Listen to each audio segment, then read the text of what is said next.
Hello, everyone. Minotcoin and Bullion just got done counting year-end inventory, where we literally counted every single thing in the store. Myself, with the help of my friend Brandon, we counted every single coin, piece of gold and silver, piece of currency. We counted all the tokens. We even counted all this stuff out here on the table in the green bins, all these different copper rounds and foreign coins and wheat pennies. We had a whole lot of fun and spent the whole day doing it. While we were doing it, I filmed a whole lot of neat B-roll footage. So I'm going to be running that footage in the video today, and I'm going to do some commentary over top of it to explain the inventory process and what it's like having a coin shop. This is kind of a cool and unique video that I've never done before, so stick around.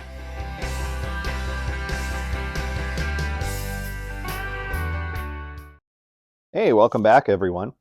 Here you can see my friend Brandon going through and counting Mercury dimes. We had to go through and count individual dimes, quarters, and half dollars so we could get a good inventory on our junk silver or 90% silver inventory. Brandon's actually doing a physical hand count on those. I had some bags in the back that I just counted by weight. Otherwise, we would have been there all day. Here we have all our 10-ounce bars laid out. I just thought I'd lay them all out for the video. You know, it's kind of funny.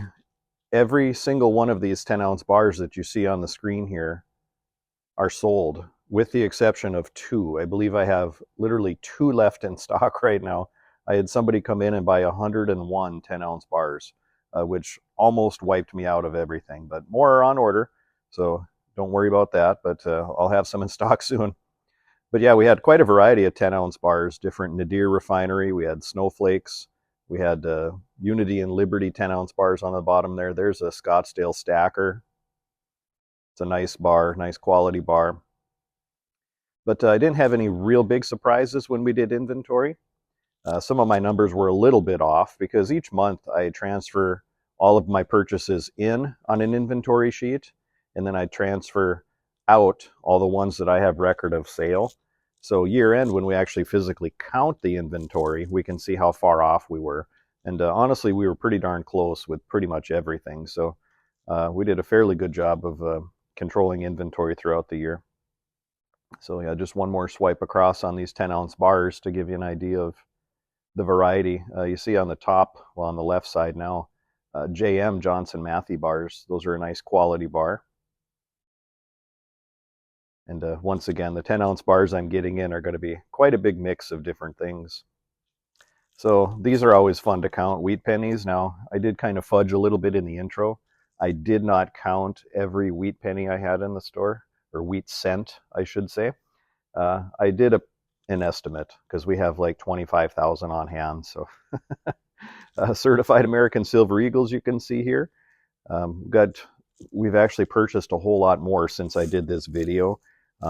Both proof and specimen and MS American Silver Eagles that are certified by PCGS and NGC. This is something that's called semi-numi, meaning it's semi-numismatic. It is technically a bullion coin, but once you put it in a slab and it gets a high grade, it does have an added collector value assigned to it. So that's why we call it semi-numi, semi-numismatic. But American Silver Eagles still remain extremely popular. It's the most collected and stacked bullion coin worldwide, and it's definitely the most recognizable as well. But as you can see here, we got a bunch of different labels and years and styles. So here's some proofs. But yeah, you know, I stack some of these myself, not a lot, because for what they are, they take up quite a bit of room. But you know, it's cool to have different years of high-grade silver eagles. Here we laid out some 1-ounce silver bars on the top of the glass, more for the video than anything. There's a Morgan silver dollar themed bar. All these here are Trump, the People's President bars. And those white envelopes, those were silver cards, 1-ounce silver cards. Got a whole bunch of vintage 1-ounce silver bars in that white tray. Here's some Johnson Matthey silver bars as well. So quite a bit of variety in the silver bar department. We still have most of the variety. We've obviously sold some since this video, but we've got quite a variety on 1-ounce bars. 1-ounce bars versus 1-ounce rounds typically will cost a little bit more. They have a wholesale cost anywhere from $10 to I've seen them as much as 50 cents more than a 1-ounce silver round. So because of that, some shops charge more. I occasionally do, depending on what my replacement cost is. But I think because of that, silver rounds remain more popular than bars. But in this white bin and the one sitting out in front there, almost all, if not all, of those are literally from 1973. Very old vintage bars. Here we have a gigantic pile of foreign currency. Now I actually went through and counted all these, so I know how many pieces I have. It's around 1,100 and change. But foreign currency from all over the world in assorted conditions, assorted denominations. Some of them are even laminated, which isn't necessarily good for the value of it, really ruin the value, but boy, do we ever have a variety from just about every country you can think of. I actually bought that lot from another coin dealer just because I like to have some in stock. It's a popular seller in the shop, and I got to the point where I did not have any in the store, and I saw another dealer selling a lot of, I think he had like 1,200 pieces or so. So I committed to buy the lot. While that lot was in transit to me, I bought 2 separate estates in the shop, and all total between those 2 estates, there was probably another 250 foreign currency notes. So I guess I could have waited to buy the 1,200, but you never know when stuff's going to walk in. So if that's your thing, we got a huge variety. Here we just did a quick flyover on some of the gold as we were counting it. Quite a bit of half-ounce pieces. That's a very popular size for people who don't want to drop $2,000 on a full ounce. But 1-ounce pieces remain popular as well. I realize these are kind of upside down from the camera angle, but you get the gist of it here. Some different certified ones. Here's one of my favorites. It's a 1-ounce gold Engelhard bar. It's a beautiful piece. Engelhard makes quality products. This one's nice too, and I still have this one in the shop, the Johnson Matthey bar. Here's a 1-ounce platinum coin, US Platinum Eagle, MS 70. Platinum remains a metal that isn't sought after, at least in my shop, very much. There's a 3-piece set with a gold coin in it. For whatever reason, platinum just really hasn't taken off in popularity, although the price of platinum is relatively low in comparison to gold, where it's been historically. Here we have some wheat cents. Here we have some Indian head cents.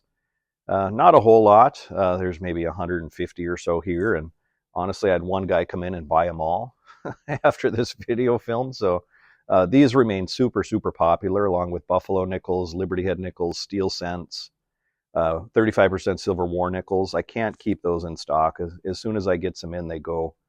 And then here we're just going to fly over a few graded Morgans. These are from ICG, kind of a second-tier grading company. There's some from PCGS. There's a no-name one in the middle there, MS67 piece dollar. I did a video with that coin. So, and actually, since this video was, the B-roll footage was filmed, we did buy a pretty nice collection of some different certified Morgan silver dollars. So we have some new ones in stock. I'll try to feature those coming up. I always like these. It's a US Century 20th century type coin set, where it has one of each type of coin put out by the US in the 20th century. Those are always popular. I've had many, many of those sets over the years. Here was a Morgan silver dollar date set. A nice set, but you know, some of the coins are great quality, but a lot of the more tougher dates, like the 1893, 1894, 1895 coins, were in really tough shape. The person who put this book together just kind of found a hole filler, to say, and just got the cheapest one they could find to fill the set. But still, it's a cool date set. I've since disassembled this and pieced some of them out.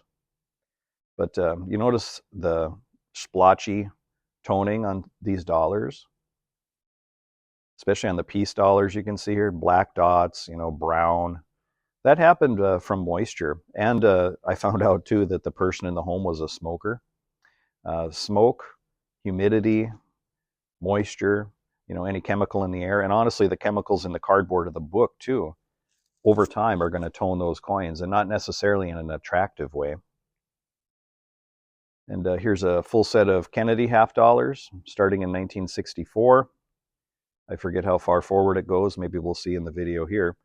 But this is something that just came in right before the end of the year, before the inventory counting process. So I just counted this as a book rather than individual, 40% silver ones or 90% silver ones or clad ones or proof ones, 4 different types in that book. Then here's a partial set of Walking Liberty halves. Just thought I'd do that to show a little bit of footage. So anyway, overall, the inventory process went pretty smooth with the help of my friend Brandon. Thank you, Brandon. I really appreciate it. We got it all done in one day. In years past, I've had my wife and some of my kids who were available come over and help, and we've spent over the course of a couple days doing it. So it went really quick this year. We had it pretty well streamlined. So we look forward to the year 2024. One thing I haven't talked about yet is what it's like to have a coin shop. Well, I could answer 1,000 questions on that, but I think what I'm going to do coming up is a coin shop video, and it's going to be more kind of themed towards how I got started. It's not how you should get started because it's different for everybody, but it's going to be a video on how I got started. What we first, what we started with capital wise and inventory wise. How we sold, how we bought, who we bought from. And just to kind of chronological, or just to kind of spell out my journey, because I get that question a lot from people. How did you get started? I really want to set up a coin shop. What should I do? And I think I'll put a video out coming pretty soon about that process and just what worked for us. But anyway, I look forward to it. We're getting at the tail end of the video now, but thanks for sticking around. I know it was a little bit of a different video. I'm literally sitting in my chair at the shop watching the video, doing voiceover, and now we're out of time. But thank you all. I appreciate it. Have a great day.